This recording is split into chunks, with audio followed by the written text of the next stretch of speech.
If your iPhone or iPad auto lock isn't working, you're not alone. In this video, we'll cover quick solutions to fix this issue and get your device locking automatically again. Let's dive in. Part 1. Why is my auto lock not working on my iPhone? Settings: avoid, never, low power. Locks in 30s apps may prevent locking. Accessibility can interfere.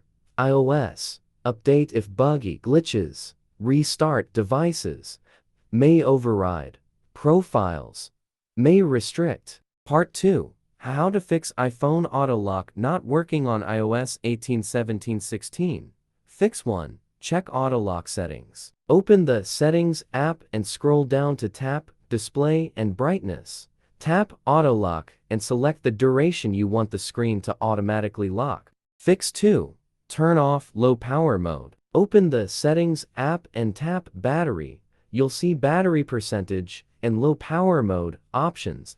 Simply turn off the low power mode switch to disable it. Fix 3. Turn off Assistive Touch on your iPhone. Open Settings General Accessibility.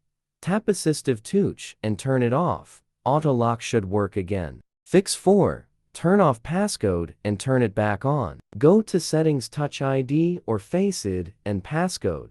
Enter passcode. Tap Turn off passcode. Confirm. Restart iPhone. Turn to Settings. Tap Turn on passcode. Set a new one. Fix 5. Force restart your iPhone. iPhone 8 Plus. Press volume up, down, then hold side until the Apple logo. iPhone 7. Hold side plus volume down until the Apple logo. iPhone 6s.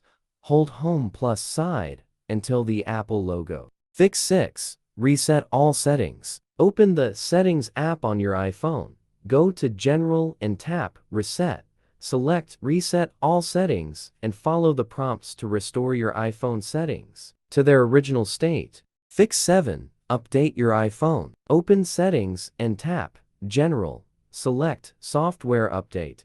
If an update is available, tap Download and install. Fix 8. Fix iOS system problem with iOS system recovery. If you don't want to suffer from data loss, the best solution you can use is to use iOS system recovery. It is a trustworthy repair tool that helps you fix your iOS to normal without losing data at all. Step 1. Choose the iOS system recovery section. Download and install this program on your computer. Then launch it and choose More Tools iOS System Recovery. Step 2. Connect your iPhone to a computer. Plug your iPhone into the same computer via USB cable and tap Start to move on. Step 3. Begin the repair procedure. This tool will detect your iPhone info soon. You can check it and click Repair to initiate the task. Step 4. Restart your iPhone. Wait for the end of the job. Reboot your iPhone, and you will find the auto lock feature can work properly.